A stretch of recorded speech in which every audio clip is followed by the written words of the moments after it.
Hey, what up, guys? So coming here this morning with the weekend recap from Saturday, October 26th. Now, I want to give you guys a heads up. I did not get to see the action that happened. I had a very busy weekend. My son was playing in a tournament. Did some family things, so I got to go back and watch the replays of all the fights that happened. But there was 3 different cards on Saturday. The fights did not seem to disappoint. So let's take a look at at all the action. I did read up on everything in detail, as I always do. If I ever miss a fight, guys, you know I am reading up on every detail, getting the report, and letting you know, and also getting a feel from the boxing world. That's why I wait a couple days to see if there's any complaints from the fighters, from the fans, from the writers about whether the fights are controversial or if anything special happened. Nothing special seemed to happen. Didn't seem to be any controversy with the weekend. So let's kick it off. I'm going to start with the first one, the first fight of the weekend. The least to the best card in total, and that was the ESPN card on Saturday. That saw Shakur Stevenson, undefeated, capture his first world title with a dominating and one-sided 12-round unanimous decision over Joet Gonzalez, who was also undefeated. It was a good fight. It was a very good fight on Stevenson's part. He dominated Gonzalez from what I read with ease. It wasn't the most spectacular fight. It was more of a defensive fight. But you know what? Stevenson is that kind of fighter, and you know what? He was testing himself against probably the best opposition he's faced so far. So, I don't blame him for kind of being cautious if that's what he was. People said he dominated. What I read said he dominated. It really wasn't.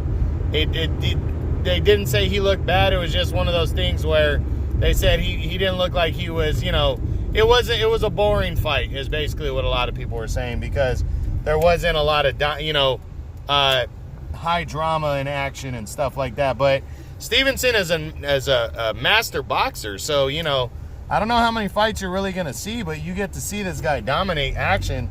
I think people are critical of him because of his sometimes lack of power. So, maybe that's what it was. But, he is now a world champion with this featherweight division at 126 just pretty much flipping overnight over the last few months. A lot of guys moving up to 130, a lot of top guys. Stevenson's definitely going to be high in the rankings now going forward, and I definitely think he's on the verge of taking over 126. So big time win for him. Congratulations. And we'll talk about his options next when we do the what's next. Next, we're going to look at the Fox Sports 1 card. Or actually, no, it was a Showtime card. I'm sorry. We'll look at the 2 fights that mattered. You saw Robert Easter move up to 140 and beat Adrian Granados by a 10-round unanimous decision. Now, they had the scores pretty, wide. But I think one judge even gave him 10 rounds, which everybody said was bullshit. But even though he got outlanded, Robert Easter got a clean unanimous decision out of this one. He fought well, moving backwards the whole fight, but he fought really well. From what I read, it looked like he landed the better punches, the more meaningful shots, but Adrian Granados outworked him and landed punches. So a lot of people were likening it to the fight that Granados had against Adrian Broner. Of course, Easter and Broner's styles are completely different, but, Easter got a nice win here, 10-round decision, something to push forward, and now he's in at 140. Granados fought well, though. A lot of people thought Granados is very much in this fight, and the scores should have been closer. So, good fight from what I read. Robert Easter, though, makes his debut, a successful one at 140. Congratulations to him. Not quite sure what he's doing next, but he's calling out all the champions is what he said. And the reason why I'm saying about his what's next, the guy doesn't get a what's next because he didn't main event this card. So, that's that. Now we're going to talk about the main event. 154-pounder, former world title challenger Erickson Lubin took on replacement opponent Nathaniel Gallimore. Got a clean, one-sided, 12-round unanimous decision. Big win it is a big win for Lubin because he's continuing to move forward and trying to bounce back from that first-round knockout loss to Jermell Charlo from a couple years ago. The guy is ready. and he's on the verge of the top 10. Really good fighter right there. Congrats to him. One-sided decision over the tough Nathaniel Gallimore. And then now we're going to look at the DAZN card, what happened there. We'll start with Lee Selby, lightweight tilt. Lee Selby, former featherweight champion, against Ricky Burns, former 3-division world champion, 130, 135, and 140. It really was a crossroads fight. It was a domestic fight between the two. Lee Selby gets a close decision.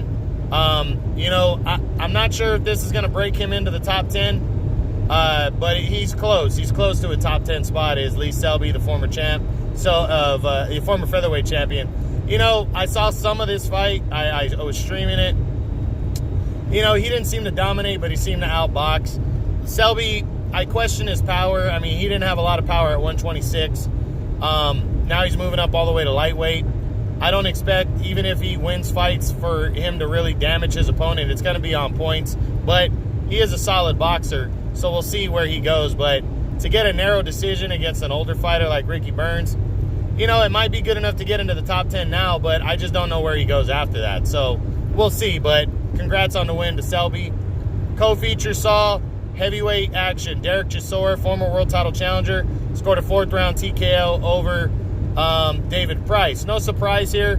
Price is a big guy, but he's there to get hit. He's been very, you know, kind of overrated since the beginning.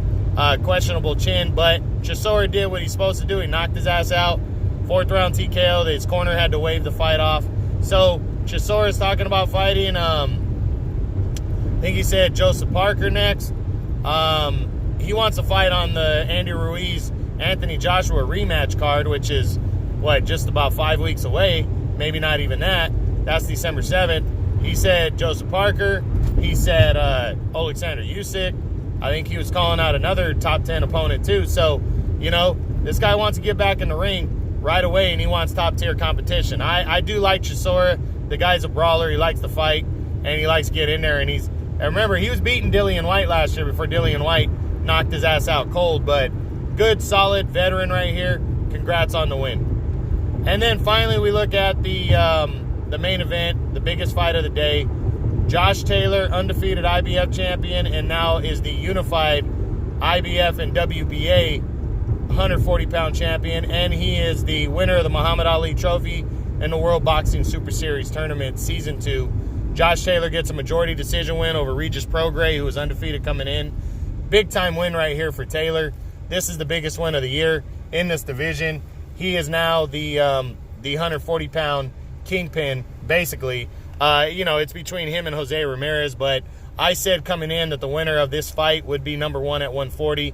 He now is a unified champion. He can look forward to being an undisputed champion or having that shot against undefeated Jose Ramirez, who unified titles earlier in the year. But huge win for Taylor. No controversy here. Even Prograis said the better man won, and that was Taylor. You know, Taylor just is a very good boxer, and he proved that against Prograis. Can't wait to go back and watch it because it was a pretty decent fight from what I read. But Taylor, very confident fighter. Said he had no doubt that he won the fight, and he outboxed him. And a lot of the website I go through, boxingscene.com, said they gave him the fight 7 rounds to 5. I think a couple of the judges had it the same. Another judge, I believe, had it 8-4. So tough fight, you know, but he got the win. Prograis proved he's still top of the food chain. Congrats to him. I'm sure Prograis is going to be back at some point, and he says he'd like a rematch at some point. So I think he's going to bang around 140 for a while longer, try to get a rematch there. Still a very good fighter. I wouldn't expect him to take too long of a layoff. I hope he doesn't, at least, because he is a great fighter. And he didn't get blown out in this fight. We'll discuss Josh Taylor's What's Next when we do the What's Next on Sunday. And that's pretty much it, guys. So hope you enjoyed it. Go back and watch some of the action if you didn't get to see it. That's it. True Boxing. Been hit with the truth.